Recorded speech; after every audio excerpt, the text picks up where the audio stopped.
परम महाशांति है सभी बेहद की आत्माओं को, विश्व कल्याणकारी, विश्व सेवाधारी बच्चों को, विश्व परिवर्तक आत्माओं को याद प्यार बेहद की विश्व सेवाधारी माँ का दिल से याद प्यार और नमस्ते। आज मैं पहले वाणी पढ़ूंगी और फिर बाद में 1-2 मिनट के लिए योग कराऊंगी। अव्यक्त अविनाशी अनमोल खजाना दिया है बाप ने, अव्यक्त बाप ने। अव्यक्त बाप कौन है? ये वाणी चलाने वाला बाप कौन है? वाणी चलाने वाला बाप जैसे छोटू राम है, तो छोटू राम ने नानू राम के द्वारा गुलजार दादी के अंदर वाणी चलाई है, तो गुप्त हो गया ना बाप। अव्यक्त माना गुप्त, जो दिखाई नहीं देता। तो अविनाशी और अनमोल खजाना दिया है। अविनाशी जिसका कभी विनाश नहीं होगा, उससे मिलने वाले अपार सुख का हम कैसे वर्णन करें।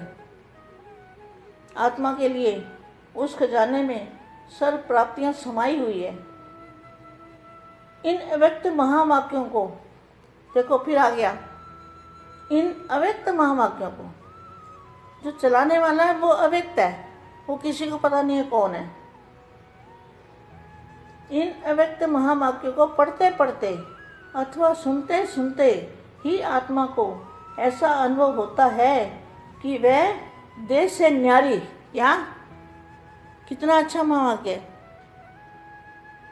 ऐसा अनुभव होता है कि वह देह से न्यारी और शांति से शीतल हो रही है। और साथ ही साथ उसे यह भी अनुभव होता है कि उसके प्रकाश और शक्ति में वृद्धि होते होते उसकी स्थिति ऐसी बनती जा रही है जिसमें उसे एक अनोखा हर्ष, आह्लाद, उल्लास और दिव्यता का अनुभव हो रहा है। दिव्यता माना जो 5 तत्वों से परे का जो वो अनुभव हो रहा है। 5 तत्वों का नहीं। 5 तत्वों में तो कभी भी शांति भी नहीं है, उत्साह भी नहीं है और दिव्यता भी नहीं है। दिव्य माना परलौकिक, बेहद की दुनिया, उसका अनुभव हो रहा है। चाहे आसपास के वातावरण में लोग बैठे भी हों और चहल पहल भी हो रही हो, परंतु महावाक्य को पढ़ते पढ़ते उसे एकांत और मधुर अवस्था का आभास होता है जिसमें वह समा जाना चाहता है। कितने अच्छे महावाक्य, जिसमें वह समा जाना चाहता है। कलयुग के इस दौर में माया का प्रभाव प्रबल है,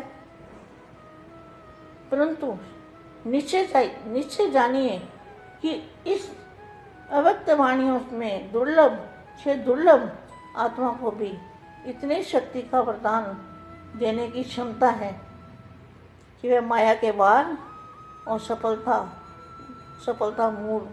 सफलतापूर्ण रीति से सामना कर सके।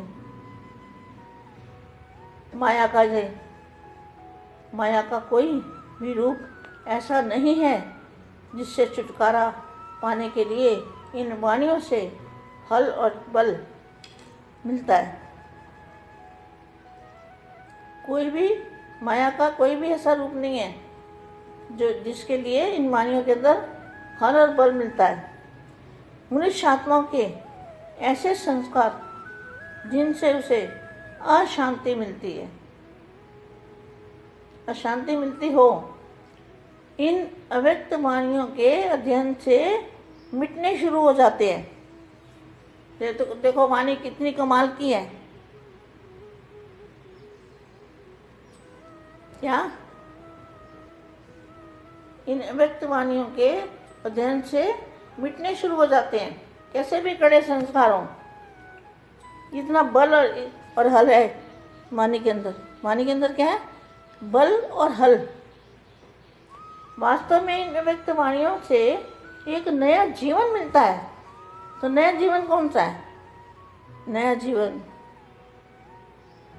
जो दिव्य अविनाशी बाप से दिव्य जन्म मिलता है और दिव्य जन्म जीवन मिलता है, नया जीवन मिलता है। ऐसा अनुभव होता है कि आत्मा का जो अनादि निर्मल स्वरूप, अनादि माना जो निराकारी अवस्था में जब आत्मा जन्म लेती है, वो अनादि स्वरूप क्या है? शांत, बेहद शांत और निर्मल स्वरूप पर शांत स्वधर्म है। आत्मा उसमें स्थित हो गई है। पुराने जीवन के स्मरण ओझल और अतीत में विलीन हो जाते हैं। देखो इतना अच्छा महावाक्य है।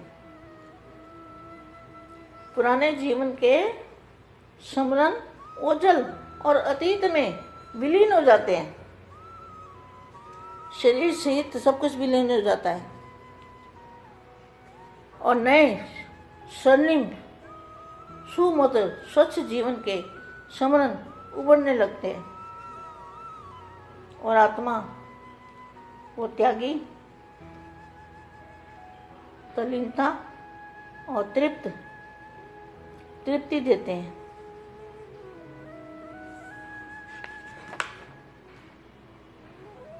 विशेष बात तो यह है कि मन को ऐसी संतुष्टता का अनुभव होता है कि जीवन सफल हो रहा है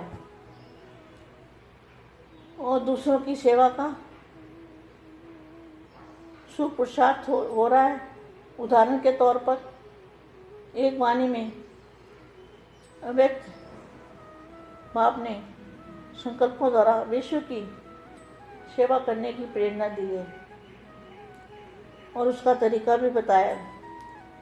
स्पष्ट है कि यदि हम ऐसे पुरुषार्थ में लग जाएं जिसमें दूसरों की पवित्रता बनाने के अतिरिक्त दूसरों के संकल्प उठाने का स्थान ही न हो, कोई भी नेगेटिव संकल्प के लिए स्थान ही ना हो, इसमें अपनी भी द्रुत गति से उन्नति होगी और दूसरों को भी शांति एवं शुद्धि देने का रूप सेवा से आशीर्वाद भी मिलेगा। यही बात अंतवाहक अथवा अंतवाहक शरीर धारण करने के बारे में भी कही गई। अंतवाहक शरीर माना फरिश्ता रूप। आप जिसकी चाहो कहाँ भी बैठे बैठे अव्यक्त स्वरूप धारण करो, आँख बंद करके, और जहाँ भी जाना चाहो जिस भी आत्मा पर आप रेत डालोगे उसकी सेवा कर सकते हो।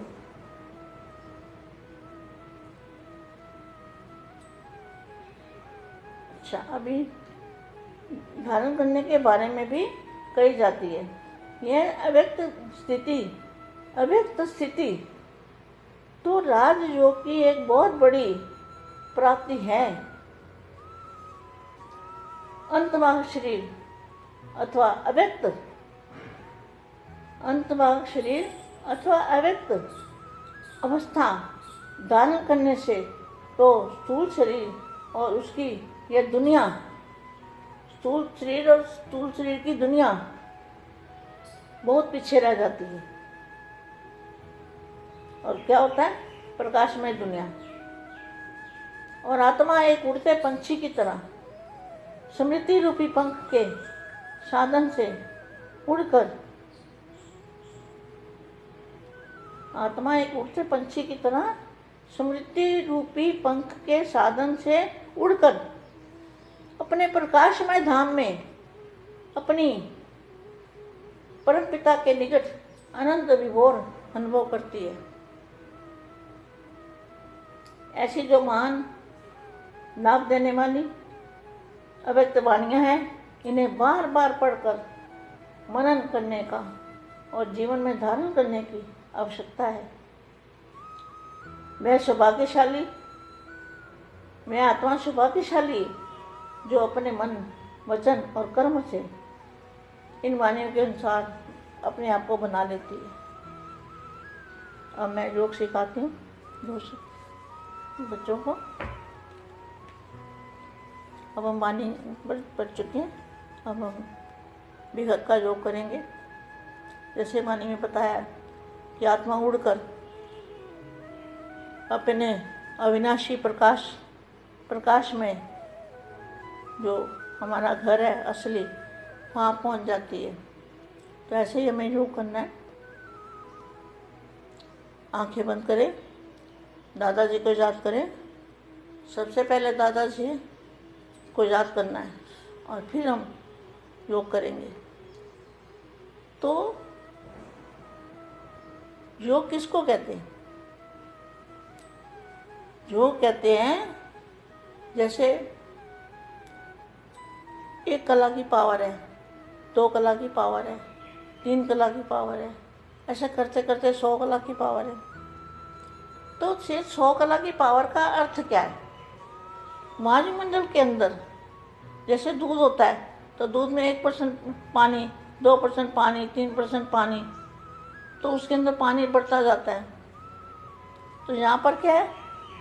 ये पानी, ये दुनिया पानी है। ये दुनिया अविनाशी दुनिया नहीं है, ये विनाशी दुनिया है। ये पानी है, पानी की तरह है। तो इस दुनिया में रहते अपने घर को याद करना है। तो पावर जो है, जब हम ऊपर जाते जाएंगे, बुद्धि से ऊपर जाएंगे, तो अपने आप आत्मा को इमर्ज करके और ऊपर जा रहे हैं। तो धीरे धीरे जो वायुमंडल है, वो वायुमंडल का रंग रूप बदल जाएगा। ये 5 तत्व वाला रंग रूप नहीं रहेगा, वो सफ़ेद दूध जैसा। तो फिर धीरे धीरे क्या होगा? वो जो पावर है ब्रह्मांड के अंदर, वो ठोस होती जाएगी। जितना दूध ज़्यादा उतना पानी खत्म। तो वो पावर से ठोस पावर, और ठोस पावर क्या चीज़ है?